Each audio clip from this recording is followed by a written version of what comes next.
Bonjour mes chers internautes, aujourd'hui on va apprendre à être un chauffagiste exceptionnel pour la journée.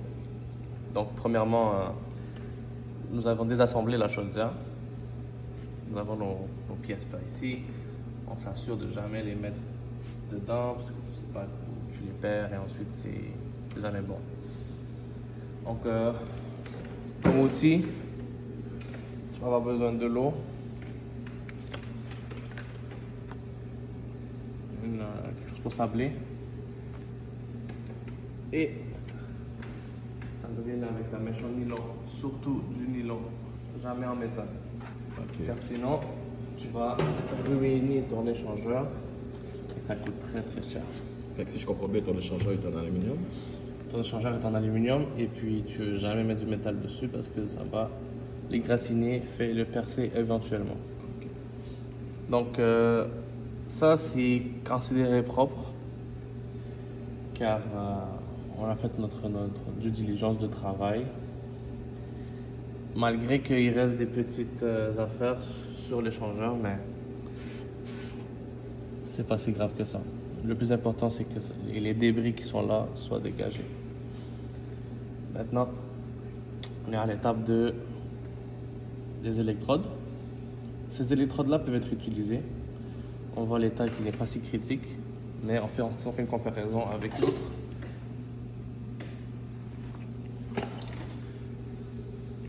Ok. ça, on ne veut pas réutiliser ça. Ok. Je ne recommande pas. Ok. On dirait qu'ils ont rouillé ou quelque chose. Mais c'est tellement que ça fait longtemps qu'ils sont là, le feu les a changés de couleur. Ok. Ceux-là sont encore bons. Donc on va les sabler, les resurfacer, les remettre à neuf et les réinstaller dans la chaudière.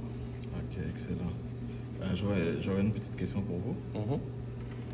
Ça là, ici, là, qu'est-ce que c'est juste? Bon, ça c'est ce qu'on appelle une mèche de brûlant.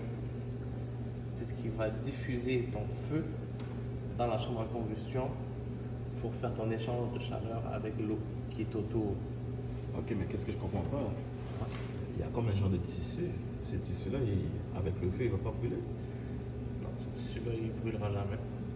C'est un tissu en... Ok, il est fait spécial pour la température. Exactement.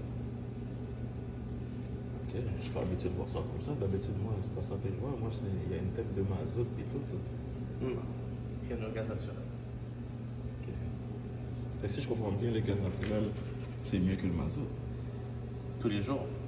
C'est pas comparable, dans le fond. Non, c'est pas comparable. Mazout, tu finis la journée avec des taches de mazout. Mais le mazout, c'est pratiquement du diesel, non? C'est la même chose. La même chose, ok. Fait que le gaz naturel, lui, c'est naturel, c'est pas toxique, si je comprends bien. Ben, c'est toxique.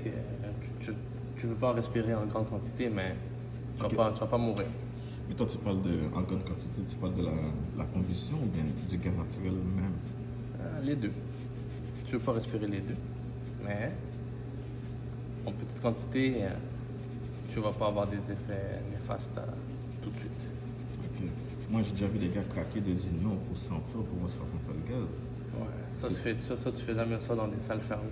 Si tu fais ça, faut que tu t'assures que tu sois Aéré? aéré minimalement, parce que sinon tu te mets dans des conditions d'explosion.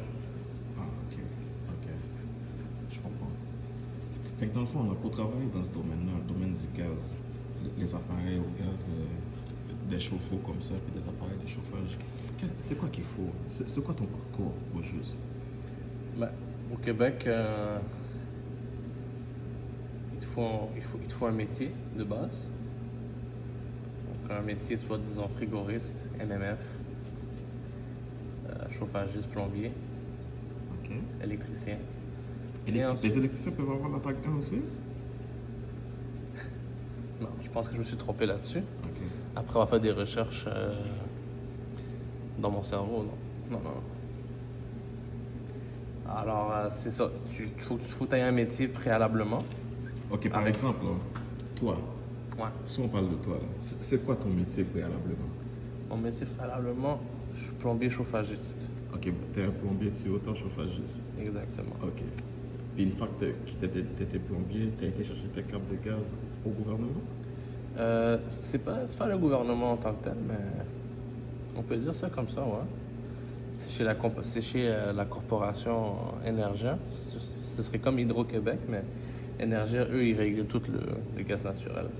Mais oui, mais Énergie, c'est un distributeur, non? Ouais, c'est un distributeur Puis ils font- qui est maintenant le gouvernement, mais avant, c'était pas le gouvernement. Ok, fait qu'il faut. C'est un distributeur qui font la formation des gars qui travaillent dans le gaz, Exactement. qui est géré par Emploi Québec. Exactement. Ok. Ok, fait que toi, si je comprends bien, toi, t'es CCQ, tu es auteur, mais tes cartes de gaz sont gérées par Emploi Québec. Ouais, exact. Ok, wow. Ok. Ok, une fois que tu as tes cartes de gaz, comment ça marche? Tu fais un examen puis t'es classifié ou bien il y a Ouais. plusieurs classes? Il y a plusieurs classes, mais la classe que tu veux, c'est la classe TAG 1, qui va te permettre de toucher toutes les brûleurs de millions de BTU possibles. Sinon, si tu cherches les cartes plus basses, tu as des limites. Comme TAG 2, genre, c'est 400 000 BTU et moins, si je comprends bien. Faudrait que je vérifie, mais ouais, Ok. ça peine d'aller. Ok. Donc, c'est ça. Ça, c'est la flame rod. On veut qu'elle soit ressurfacée de là à là. C'est le plus important.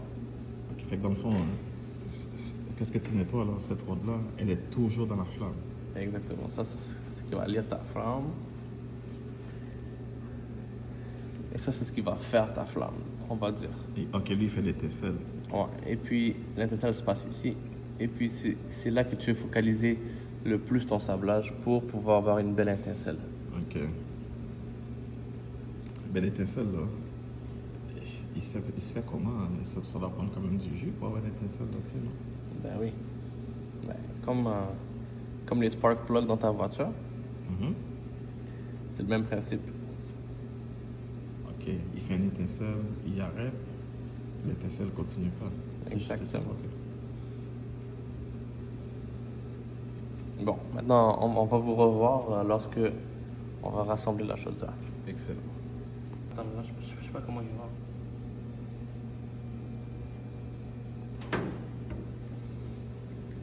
Ok. Tu as changé la gasquette, tu as tout remis en place. Mhm. Ok, excellent. Fait que dans le fond, on remet juste les routes qui sont ici. Ouais, on va sécuriser ce qu'on appelle la porte avant. Ok, mais est-ce qu'il y a un torque précis quand tu... Ouais. Ou mais tu fais juste serrer ça? Je dirais ça à 30 livres de force. Ok. Puis, ok, tu sors ça. Il y a une façon de serrer ça. Tu fais ça comme une roue de voiture, genre. En étoile, toujours. En étoile, ok. Juste pour t'assurer d'avoir ta gasquette a été prise partout.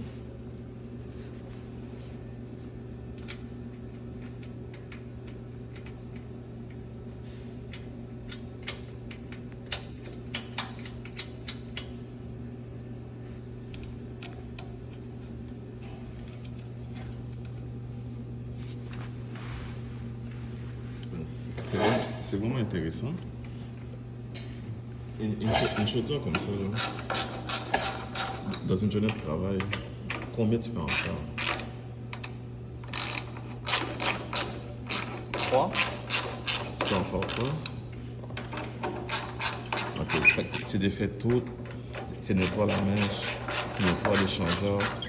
Ensuite que tu as fait tout ça, tu démarres la chaudière et tu vérifies la sécurité. Tu prends la pression de gaz pour s'assurer que c'est selon le spec. Ok.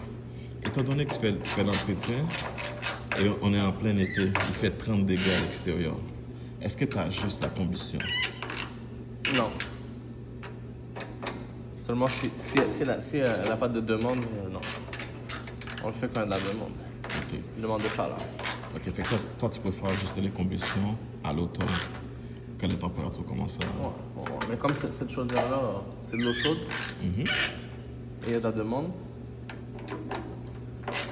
ça vaudrait la peine de le faire. Ok, fait que tu vas faire une fois que tu as tout fini, tu vas faire une analyse de combustion. Ouais. Ok.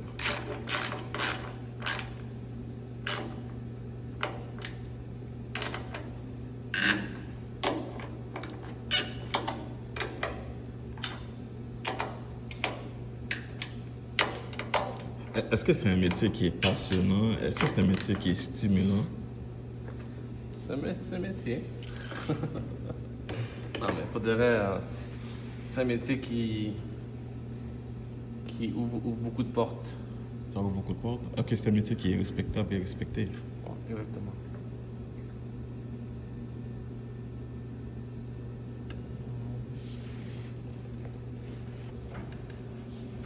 Après avoir sécurisé nos électrodes en place, on va remettre le... Ça, c'est le ground, si je comprends bien. Ça, c'est le ground. Fait que ton brûleur a besoin d'avoir le ground pour bien fonctionner. Ton Ça, c'est le câble de... câble de l'ignition. Ça, c'est mon câble pour la Ok. signalisation de flamme. Juste pour savoir, l'ignition, là, Oui. ça, c'est un transfo qui envoie 10 000 volts au spark pour qu'il puisse pas l'étincelle. Normalement, c'est 6000 volts. 6 000 volts? Ouais. Ok. 6000 volts, c'est pas mal beaucoup, là. Ok. Bon, là, on est à l'étape de la mèche.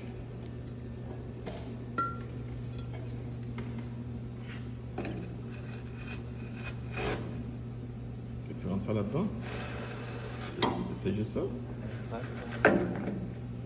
Ok, fait que tu peux pas te tromper où est-ce qu'il est. Il y a comme une fente. Ok, c'est excellent. Ça. Une fente. Là, le plus gros truc, là, c'est de t'assurer qu'il soit droit quand tu le mets. L'espèce de diffuseur, là. Ok. Voilà, il est comme ça.